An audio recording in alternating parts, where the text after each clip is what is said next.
kebenaran daripadamu. Kuatkanlah kami melalui firman dan jagalah kami dari setiap pengajaran sesat, agar kami mengenal bahwa Engkau adalah kehidupan kami, baik hidup atau mati, karena Tuhan Yesus Kristus Anak-Mu. Amin.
Ingat dan kuduskanlah hari Sabat, sebab 6 hari lamanya engkau akan bekerja dan melakukan segala pekerjaanmu. Tetapi hari ke-7 adalah hari Sabat Tuhan Allahmu. Maka jangan melakukan suatu pekerjaan, atau anakmu laki-laki, atau anakmu perempuan, atau hambamu laki-laki, atau hambamu perempuan, atau hewanmu, atau orang asing yang berada di tempat kediamanmu. Sebab pada 6 hari lamanya Tuhan menjadikan langit dan bumi, laut dan segala isinya, dan Ia berhenti pada hari yang ke-7. Itulah sebabnya Tuhan memberkati hari Sabat dan menyucikannya. Maksudnya adalah kita harus takut serta kasih kepada Allah. Sebab itu jangan menganggap rendah akan ajaran dan firman Allah. Hendaklah kita menghormati dan menguduskan firman Allah, dan hendaklah kita tekun mendengar dan mempelajarinya. Demikian firman Tuhan. Marilah kita sama-sama memohon kekuatan dari Tuhan kita. Ya Allah, berkatlah kami untuk melakukan sesuai dengan hukum-Mu. Amin.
dosa kita. Ya Tuhan Allah yang Maha Kuasa dan Maha Benar, pengasih dan penyayang, bermurah hatilah Engkau ya Tuhan terhadap kami. Kiranya Tuhan berkenan mengampuni segala dosa dan kejahatan kami. Tiada yang lain yang dapat menjadi pelindung dan penyelamat bagi kami selain dari kasih sayang dan kebenaran-Mu yang tunggal. Karena itu karuniakanlah kami ketenangan dan penghiburan di dalam pengorbanan anak-Mu Tuhan Yesus Kristus Juru Selamat kami. Amin. Janji Tuhan tentang pengampunan dosa kita. Demikian firman Tuhan. Tetapi Engkau memberati aku dengan dosamu, Engkau menyusahi aku dengan kesalahanmu. Akulah Dia yang menghapus dosa pemberontakanmu oleh karena aku sendiri, dan aku tidak mengingat-ingat dosamu. Kemuliaan bagi Allah di tempat yang maha tinggi. Amin.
Epistel untuk kita di minggu Advent yang ketiga ini tertulis di Lukas 3 dimulai dari ayat 7 sampai ke 17.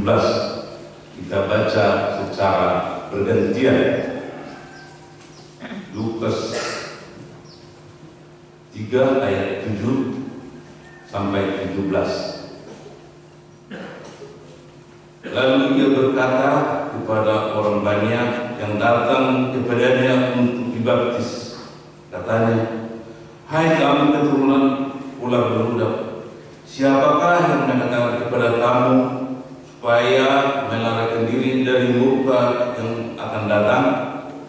Jadikanlah buah-buah yang sesuai dengan pertobatan, dan janganlah berpikir dalam hatimu, Abraham adalah bapa kami. Karena aku berkata kepadamu, Allah dapat menjadikan anak-anak bagi Abraham dari batu-batu ini." Kapak sudah tersedia pada akar pohon, dan setiap pohon yang tidak menghasilkan buah yang baik akan ditebang dan dibuang ke dalam api. Orang banyak bertanya kepadanya, "Jika demikian, apakah yang harus kami berbuat?" Jawabnya, "Barang siapa mempunyai 2 helai baju, hendaklah ia membaginya dengan yang tidak punya. Dan barang siapa mempunyai makanan, hendaklah ia berbuat juga demikian." Ada yang juga pemuka itu berbaptis, dan mereka bertanya kepadanya, "Guru, apakah yang harus kami berbuat?" Jawabnya, "Jangan menagih lebih banyak daripada yang telah ditentukan bagimu." Dan prajurit bertanya juga kepadanya, "Dan kami, apakah yang harus kami berbuat?" Jawab Yohanes kepada mereka, "Jangan merampas, jangan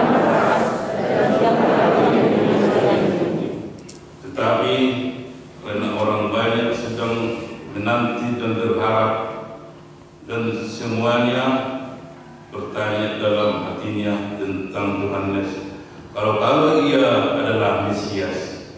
Yohanes menjawab berkata kepada semua orang itu, "Aku membaptiskanmu dengan air, tetapi ia lebih berkuasa daripadaku. Aku datang dan membuka tali. Ia akan membaptiskanmu dengan Roh Kudus." Alat penapis sudah di tangannya untuk membersihkan tempat pengeringannya dan untuk mengumpulkan gandumnya ke dalam lumbungnya. Tetapi di jerami itu akan dibakarnya dalam api, tidak terpadamkan. Demikian firman Tuhan. Berbahagialah orang yang mendengar firman Tuhan serta memeliharanya. Amin.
Sebagaimana teman-teman seiman seluruh dunia, kita bersama-sama mengucapkannya.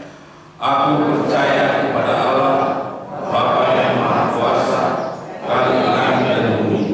Aku percaya kepada Yesus Kristus, Anaknya yang tunggal Tuhan kita, yang dikandung dari Roh Kudus, lahir dari anak darah Maria, yang menderita sengsara di bawah pemerintahan Pontius Pilatus, disalibkan, mati dan dikuburkan, yang turun dalam kerajaan maut, pada hari yang ketiga, bangkit pula dari antara orang mati, naik ke surga, duduk sebelah kanan Allah, Bapa yang Maha Kuasa, dari sana akan datang kelak untuk menghakimi orang yang hidup dan yang mati.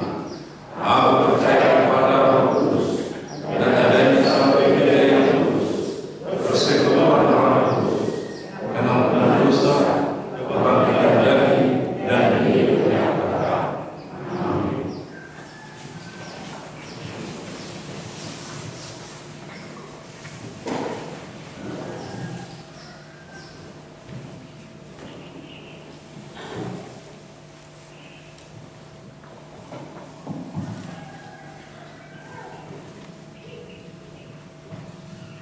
Shalom untuk kita semuanya. Marilah kita mendengarkan warta jemaat untuk minggu ini, yaitu Minggu Advent yang ketiga, tanggal 12 Desember 2021. Topik minggu kita, bersukacitalah, Tuhan ada di antara kita. Marnas Miro Hama di tongkongan Tadu Dewata. Warta yang pertama, anak lahir. Pada hari Kamis tanggal 25 November 2021, Tuhan mengaruniakan seorang anak laki-laki pada keluarga Bapak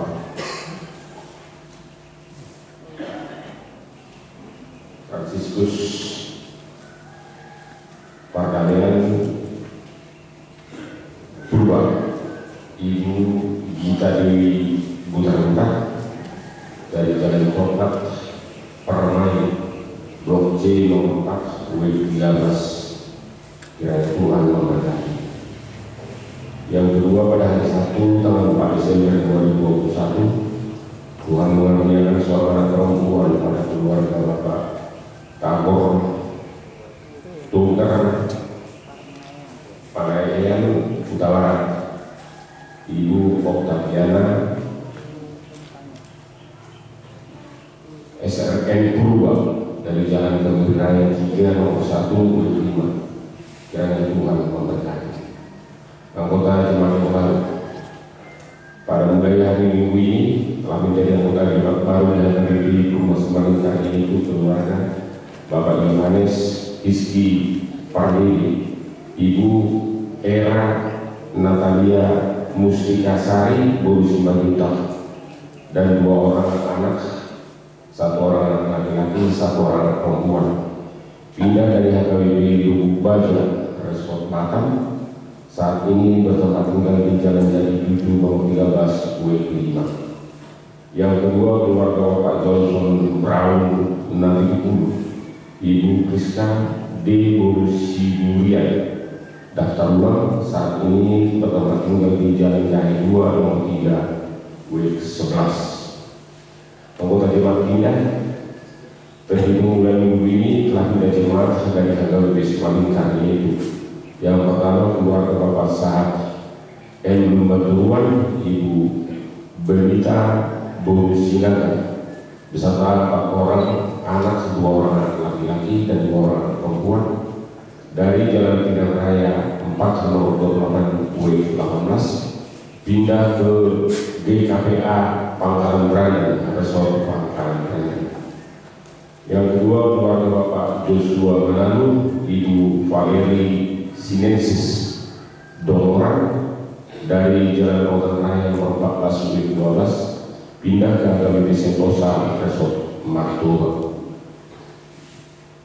Warta perkawinan warta pertama dan kedua akan menerima pemberkatan perkawinan Chandri Panjaitan, putra Bapak J. Panjaitan almarhum, Ibu Lasma Borusiburian dari Jalan Dinan 13 nomor 25 W10 Rumah Semangka.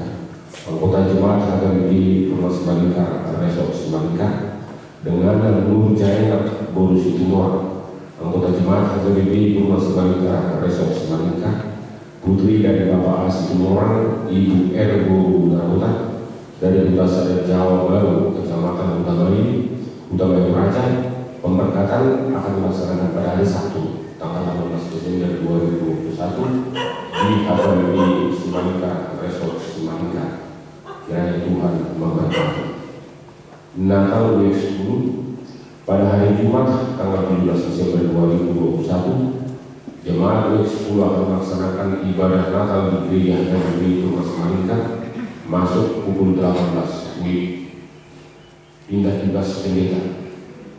Pada hari ini, Minggu tanggal 12 Desember 2021 akan dilaksanakan acara pemberkatan Amal Pendeta Sugara Esparindi yang akan menempati pelayanan yang baru sebagai uluan kuliah di HKBP Serangki Pabrik Resort Indragiri Air Oil Distrik 22 Riau. Setelah selesai acara ibadah minggu siang, akan dilanjutkan dengan acara perpisahan atau bohat bertempat di Gedung Lemposo dengan makan ala kadarnya bagi seluruh pasalado dan utusan guru sekolah minggu, pendamping remaja, tim doa, dan tim kebaktian minggu sore masing-masing 2 orang agar dapat hadir pada acara tersebut. Yang terakhir, pelayan slider bridge.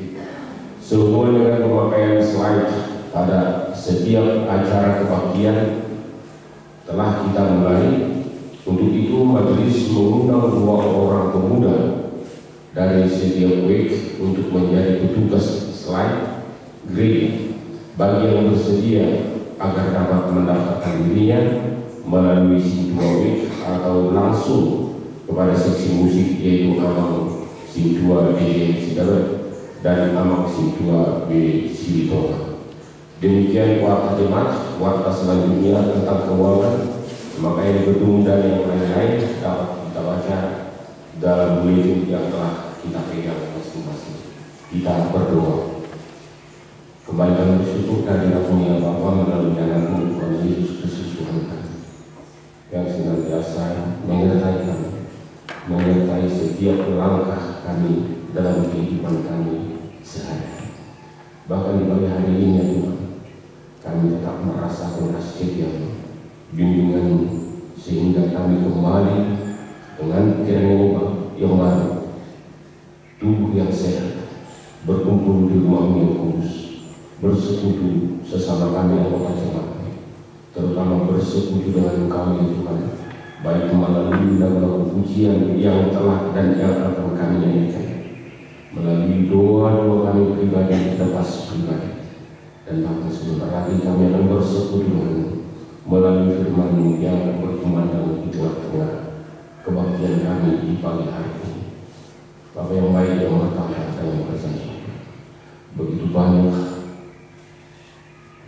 gerak kehidupan yang kami lalui ya Tuhan, baik yang menggembirakan hati kami maupun yang membuat hati kami agak gelisah, tapi kami yakin dan percaya kepada Tuhan, Engkau yang menyertai kami ya Tuhan, Engkau yang menguatkan hati dan pikiran kami masing-masing, dan Engkau yang menguatkan iman dan percaya kami, sehingga kami dapat tegak, dapat tegar, dapat teguh menjalani setiap langkah kami, melaksanakan segala aktivitas kami sesuai dengan kehendak-Mu ya Bapa. Dan itu kami membimbing agar kami tidak salah, biarlah Engkau melalui Roh Kudus-Mu yang senantiasa mengajarkan, membimbing kami dan menyertai kami. Terima kasih Bapa di surga. Demikian juga dengan anak-anak jemaat-Mu seluruhnya ya Tuhan, kami serahkan ke tangan-Mu, kuatkan hati dan pikiran para orang tua untuk membimbing setiap anak-anak yang Kau titipkan di tengah-tengah keluarga kami masing-masing, di tengah-tengah gereja ini. Bapa yang baik yang berkata dalam kerajaan Kau, kami akan mendengarkan warta jemaat di pagi hari ini yang akan dilaksanakan oleh gereja. Semuanya kami serahkan ke tangan-Mu ya Bapa. Demikianlah keluarga jemaat-Mu yang telah memperoleh karunia anak, biarlah Engkau yang menyertai setiap orang tua yang telah menerima berkat karunia dari ajar dan bimbing mereka ya Tuhan, membimbing anak-anak yang Kau titipkan di tengah-tengah keluarga mereka, sehingga telah anak tersebut menjadi anak yang taat kepada Engkau, yang patuh kepada orang tuanya. Terima kasih Bapa di surga. Demikian juga dengan anggota jemaat baru yang telah bergabung bersama-sama dengan kami di gereja HKBP belum semalam, sertai dan bimbing mereka Bapa. Biarlah mereka menjadi anggota jemaat yang baik di tengah-tengah kerajaan yang takut akan Engkau. Demikian juga dengan anggota jemaat-Mu yang pindah gereja dari gereja HKBP Promosi Malika di tempat yang baru. Kami serahkan mereka ke tangan Bapa. Biarlah juga mereka menjadi garam dan terang yang baru di tengah-tengah gereja yang mereka masuki, agar kelak mereka menjadi orang yang menerima berkat daripada-Mu. Terima kasih Bapa di surga. Anak-Mu yang akan melangsungkan perkawinan, yaitu Chandri Penjahitan beserta dengan Nur Jainal Guru Situmor. Kami serahkan ke tangan-Mu Bapa. Biarlah Engkau yang memberkati keluarga yang akan mereka bentuk, dimanapun nantinya mereka akan bertempat tinggal. Biarlah mereka tetap selalu bersukacita untuk melaksanakan segala aktivitasnya. Bimbing dan ajar mereka untuk menjalani rumah tangga yang akan mereka bentuk, sehingga melalui rumah tangga mereka nama-Mu semakin dipermuliakan, iman dan percaya mereka juga semakin dikuatkan. Jadi juga dengan perayaan Natal di tengah-tengah gereja, biarlah Engkau yang berkuasa itu berkati setiap kegiatan perayaan Natal tersebut. Sebentar lagi Amang Pendeta kami, Pendeta Subara Ismaili, akan pindah tugas ke gereja yang baru, menjadi buruan gereja. Kami serahkan Abang Pendeta ini ke tangan-Mu ya Tuhan. Biarlah Engkau yang semakin membekali pendeta ini, memberkati dia, sehingga setiap pelayanan yang diberi yang kami menjadi pelayanan yang bernas, menjadi pelayanan yang menguatkan iman percaya jemaat-Mu di tengah-tengah gereja, di pelayanannya yang Allah. Terima kasih Bapak di surga. Sebentar lagi kami akan mendengarkan firman yang akan dibawakan oleh pendeta. Berkati pendeta kami, berkati hamba-Mu menjadi saluran berkat di tengah-tengah kebaktian kami di pagi hari ini, sehingga firman-Mu yang akan dikumandangkan dapat kami terima, dapat kami laksanakan dalam setiap aktivitas kehidupan kami. Kami tahu ya Tuhan, kami adalah orang yang berdosa, orang yang berusaha. Di kami menyatakan ampunkan segala dosa dan kesalahan kami, agar kami dilayakkan, Kau layakkan untuk menerima berkat dari Kami. Dan nama Tuhan Yesus Kristus kami berdoa dan mengucap syukur. Amin.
kita dengarkan pembacaan firman Tuhan yang menjadi nas khotbah untuk kita pada hari Minggu ini, Minggu Advent yang ketiga.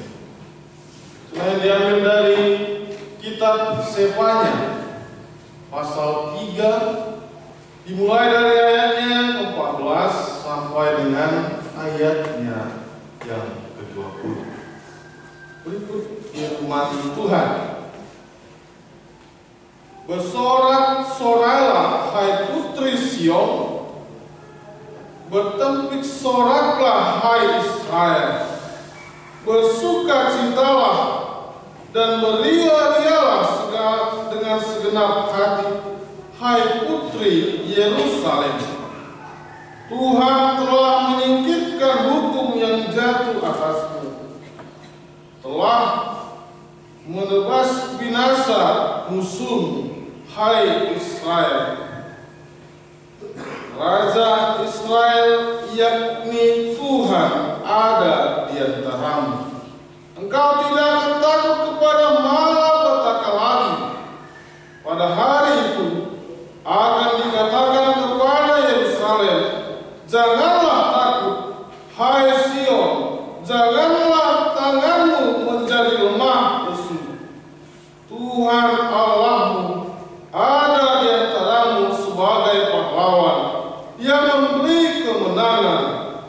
Ia berkirang engkau dengan sukacita. Ia memperbarui engkau dalam kasih-Nya.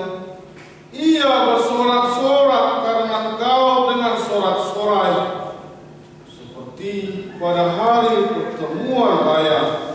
Aku akan mengangkat malapetaka daripadamu, sehingga oleh karenanya engkau tidak lagi menanggung celah. Sesungguhnya pada waktu itu aku akan bertindak terhadap segala penindasanmu, tetapi aku akan menyelamatkan yang pincang, mengumpulkan yang terpecah, dan akan membuat mereka yang mendapat malu menjadi kepujian dan kenamaan di seluruh bumi. Pada waktu itu aku akan membawa kamu pulang, yakni pada waktu yang mengumpulkan kamu, sebab aku mau membuat kamu menjadi kenamaan dan kepujian di antara segala bangsa di bumi, dan memulihkan kedamaianmu di depan keadaanmu di depan mata mereka. Firman Tuhan. Demikian pembacaan firman Tuhan. Saudara-saudara yang terkasih dalam nama Tuhan Yesus Kristus, secara manusiawi, manusia memiliki suatu sifat atau secara tubuh atau manusia yang dapat merespon hal-hal tertentu, tetapi tetap diberikan akal untuk memilih apakah dia harus bersukacita, harus bersedih, ataupun terdapat dua pilihan atas apa yang hendak dia lakukan dan rasakan. Namun ketika dikatakan bersukacita, maka titik ini secara akal logika tidak bisa dipikirkan, karena adanya orang bersukacita karena dapat mobil BMW, tapi adanya orang menjadi menangis karena dapat mobil yang sama. Ada orang juga yang bersedih, menangis responnya, namun hatinya bersukacita. Maka apa yang bisa kita lihat ketika nas khotbah kita mengatakan kepada bangsa Israel yang sudah tertindas, bersorak-soraklah hai putri Sion, bersorak-soraklah hai Israel, bersukacitalah dan beria-ria dengan segenap hati hai putri Yerusalem. Saudara di kita ada keluarga dalam COVID ini bersorak-sorai untuk kita Mungkin mau lebih itu teh. Atau ketika kita sedang terpuruk dikatakan bersukacitalah. Inilah yang menjadi tolak ukur, bahwa ketika orang dikatakan bersukacitalah, maka bukan pikiran yang hendak diingatkan atau yang hendak ditegur, bahkan yang hendak dibukakan, namun hati. Ada perasaan manusia yang hendak dibukakan ketika firman Tuhan untuk kita pada Advent yang ketiga ini menyatakan bersukacitalah. Inilah yang terjadi juga, sering merespon kehidupan kita tanpa disadari, melihat suasana kehidupan dapat menjadi sebuah semangat dan sukacita yang baru.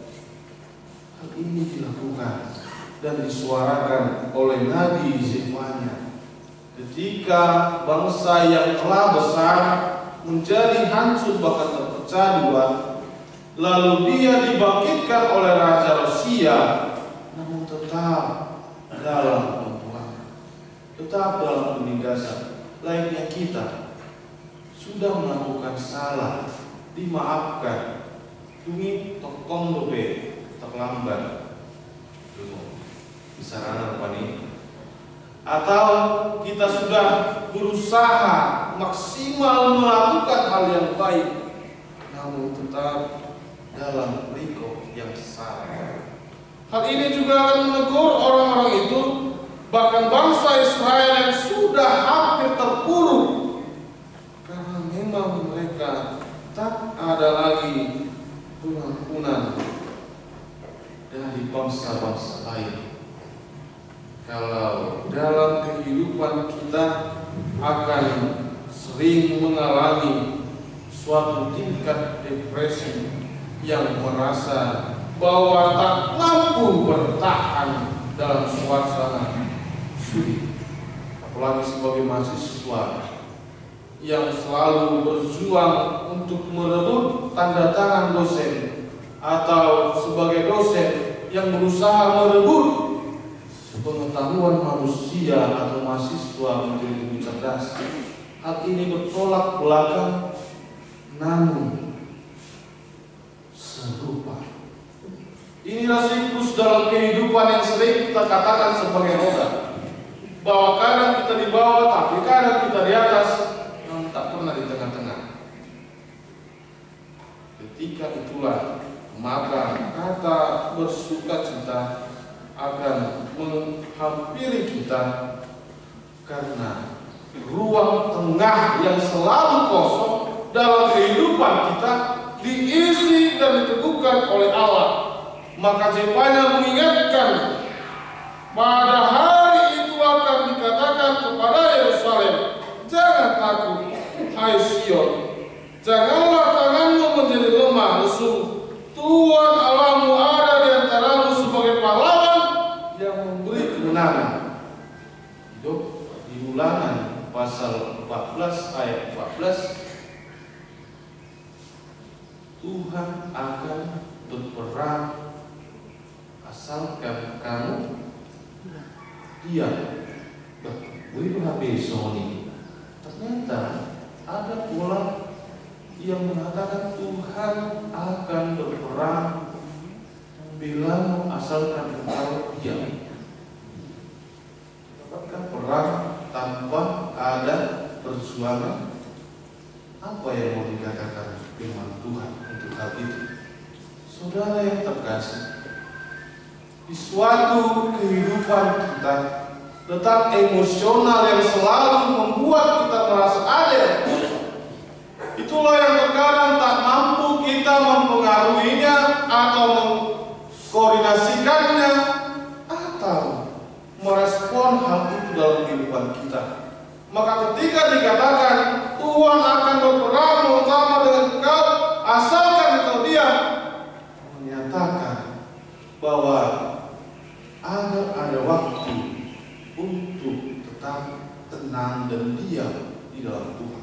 Maka ketika ada masalah, ketika ada ketakutan, bahkan ketika ada perbedaan pendapatan dan juga pendapat, maka meruangkan Allah dalam kehidupan kita, itulah yang perlu kita lakukan.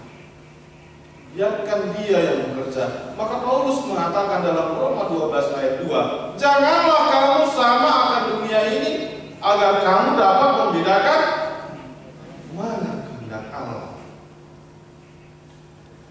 Itu yang mau kita lihat. Kenapa banyak nabi menyatakan bersorak-sorai, sediakan jalan untuk Allah.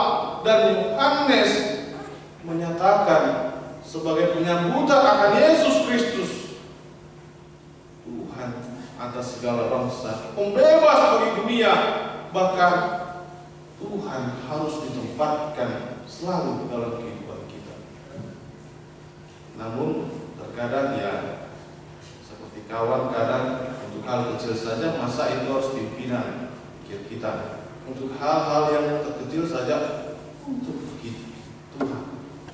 Tapi Dia sebenarnya bekerja dimanapun kita, aspek terkecil kita yang terkadang tak mengikutkan. Contohnya,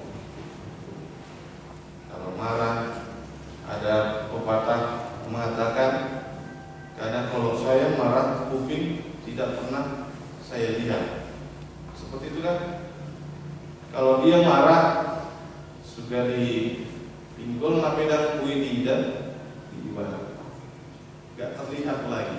Dalam arti ketika orang marah, maka apapun yang dia pikirkan hanyalah bagaimana dia hancur, bagaimana musuhnya harus kalah, bagaimana kepentingannya harus jadi. Tapi tidak ditempatkan sejenak diam, sejenak tenang. Apa yang mau Tuhan katakan? Makanya dalam setiap kegiatan-kegiatan Kristiani, hal yang kecil sering kita anggap remeh, yaitu dimulai dengan doa dan diakhiri dengan doa, agar setiap ruang kehidupan kita dapat terasa Allah bekerja, karena Dia ada di tengah-tengah kita. Dan itulah yang akan kita sambut, dan itu yang diberitakan pada perjanjian lama, Immanuel, Allah ada di tengah-tengah kita. Bersorak-sorailah bahwa Dia hadir, bahwa Dia ada. Bahkan Yesus juga mengingatkan dalam Matius 18 ayat 20, kalau berkumpul 2 atau 3 orang atas namaku, maka Aku ada di tengah-tengah. Inilah yang membangkitkan bangsa Israel di tengah keterpurukannya pada masa pemulangan dari pembuangan. Ketika kita melihat bangsa itu melihat negaranya sudah rata dengan tanah, bahwa negaranya sudah dihancurkan oleh bangsa lain. Kalau kita bayangkan bahwa kita bulan siap pengaratoan tutan dan apa sebutan lagi ditai di maningan halak dukoni jenei menga udang nama tangga dong di Sitormon. So ini mayalah akan berdua pilihan. Apakah rumah yang di kampung itu dibenahi atau rumahnya pribadi yang di kampung juga? Karena rumah yang pertama adalah rumah dari orang-orang lain juga, yaitu anak saudaranya. Di sana rupanya orang tuanya punya rumah di kampung, kita juga punya rumah di situ. Namun kita dipilih yang mana kita tertibkan.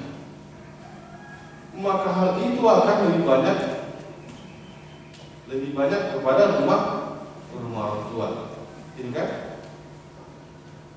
Itu juga lah yang terjadi di dalam kehidupan bangsa Israel ketika dipilih mana yang dibuat dibangun, apakah rumahnya pribadi atau bait Allah. Bahkan kita juga ketika ditanya kepada kita, mana yang dibuat? Kepentingan pribadikah atau kepentingan bersama? Namun Allah ingin mengingatkan kita bahwa setiap kita harus menegakkan dan meneguhkan diri kita untuk melakukan kasih. Maka kasih itulah yang harus selalu kita tebarkan kepada setiap orang dan lebih mementingkan persekutuan daripada secara pribadi.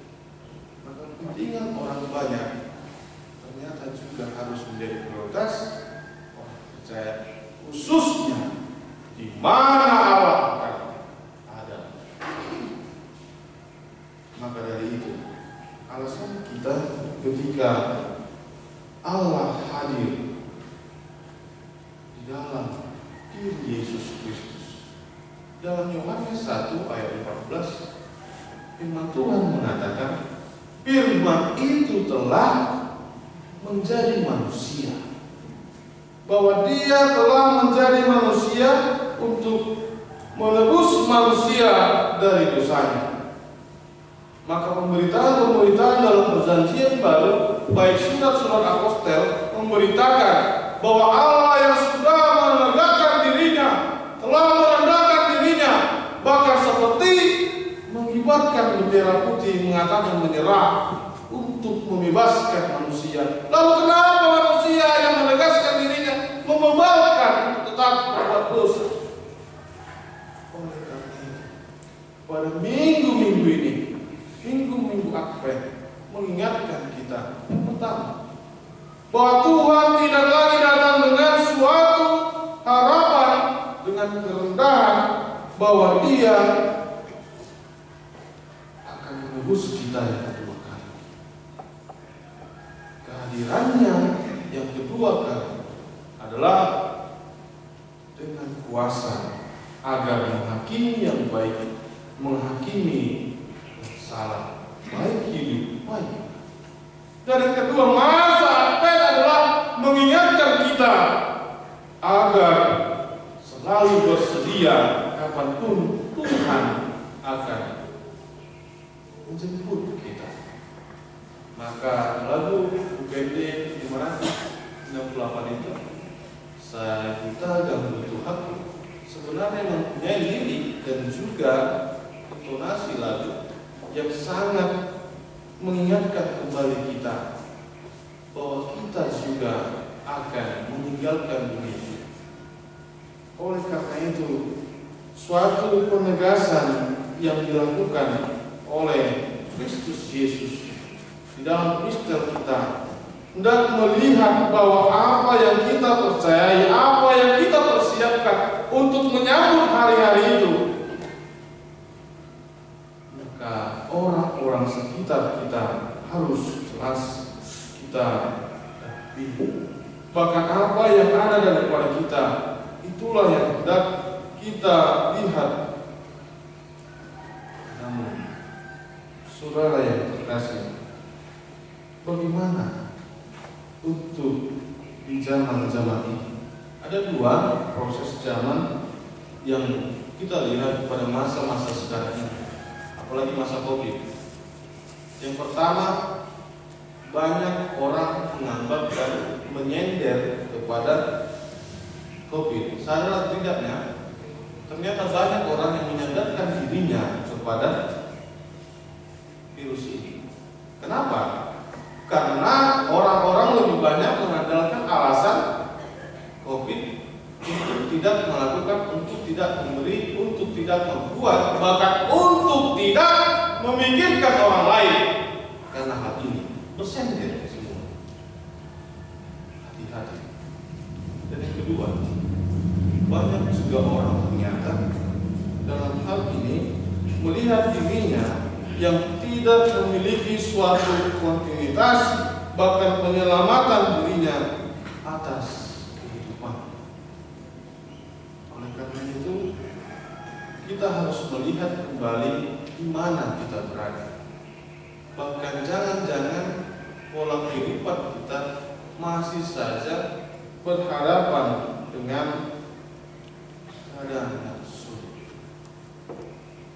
Namun tetaplah berada dalam pengertian, sama seperti perjalanan hidup ini, bahwa ketika dia mengatakan seperti hari pertemuan raya Aku akan mengangkat malapetaka daripada kamu, sehingga oleh karena kau tidak lagi menanggung celah. Maksudnya adalah ketika orang yang sudah menempatkan dirinya bahwa dalam suatu pertemuan yang besar, walaupun dia datang dengan kesederhanaan, tapi dia tetap diterima oleh Allah. Walaupun dia datang dengan ketidakpunyaan apa-apa, bahkan keterbatasan dirinya, Allah tetap menerima dirinya. Dan kedatangan Allah kepada kehidupan kita, maka Dia akan bertindak untuk membebaskan kita. Saudara yang terkasih, ada keajaiban di tahun 2021 di mana ditutup tahun ini dengan suatu kebebasan kepada kita. Setelah PPKM level 3 dibatalkan, atau banyak hal-hal yang diserahkan kepada kita untuk dibebaskan melakukan, apakah tetap manusia itu mempertahankan dirinya untuk melakukan yang baik? Sama itu juga yang hendak Allah inginkan dalam kehidupan kita, bahwa Allah bertindak bahkan dalam penindasan kita selama ini. Di tahun 2020 mungkin banyak orang yang bergumul atas kehidupan ekonomi, kehidupan dirinya, bahkan kehidupan perjalanan keluarganya. Namun di tahun baru yang akan datang, harapan kita adalah yang terbaik. Pemulihan atas dunia ini Tuhan berikan. Saudara-saudara yang terkasih,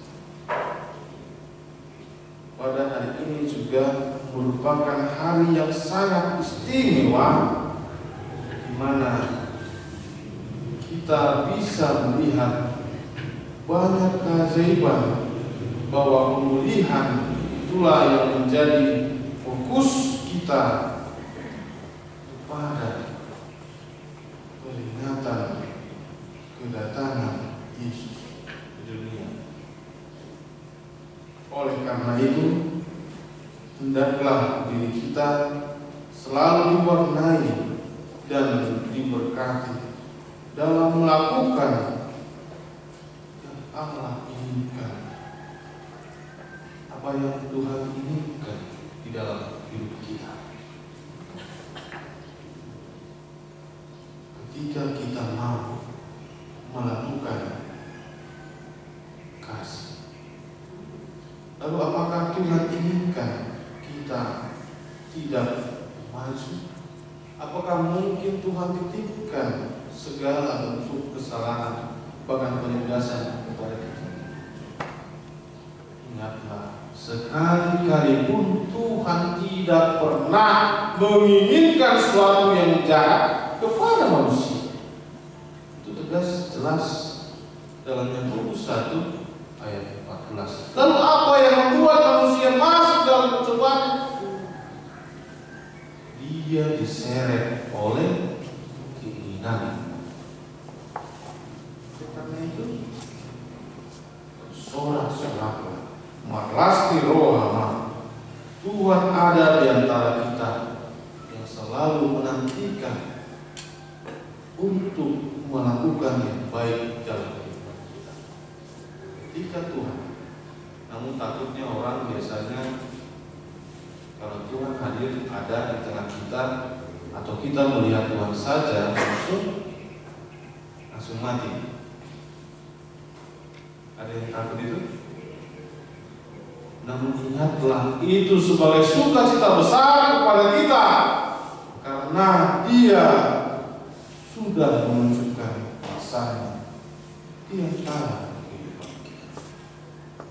Oleh karena itu, tetaplah bersukacita, seperti Paulus mengatakan kepada jemaat Tesalonik, bersukacitalah, sekali lagi bersukacitalah, karena itulah yang diharapkan Allah tengah kita.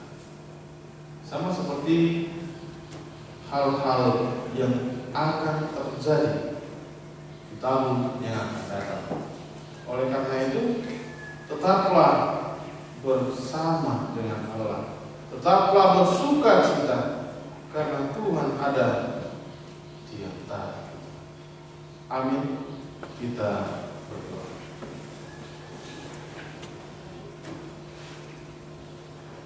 Ya Allah Bapa kami yang bertahta dalam kerajaan surga, yang kami kenal dalam nama anak-Mu Tuhan Yesus Kristus, yang kami nantikan selalu perbuatan-Mu dalam kehidupan kami, bahkan hadirnya Engkau di tengah-tengah dunia ini. Oleh karena itu Tuhan, tempatkanlah kami selalu untuk melakukan hal yang baik, untuk selalu bersukacita dalam menyambut kedatangan. Ajar kami Tuhan, dan jauhkan kami Tuhan dari segala perbuatan jahat, agar kami tidak melakukan apa yang jahat di dalam kehidupan kami, tapi kami mau membentuk diri kami hari-hari lebih baik lagi. Dan di dalam nama Tuhan Yesus Kristus kami telah berdoa dan mengucap syukur. Amin. Kita menyanyi. Oh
Ya Allah Bapa kami yang di surga, kami mengaku bahwa Tuhan adalah sumber dari segala karunia yang melimpah dalam kehidupan kami masing-masing.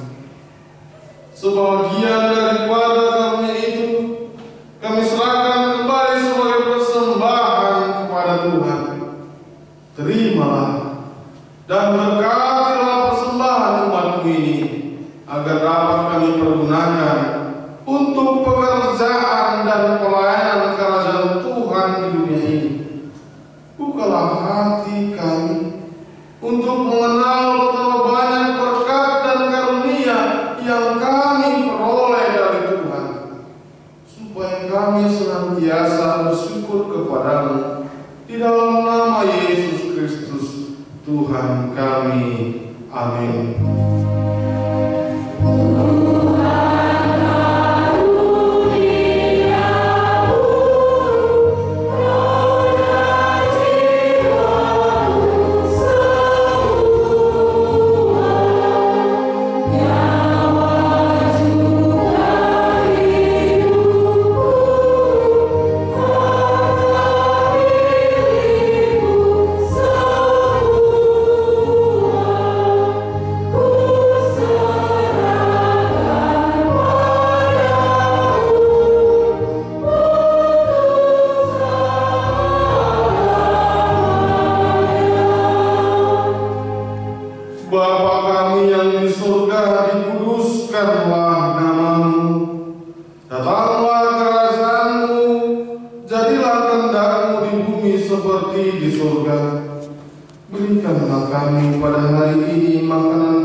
damai sejahtera. Amin.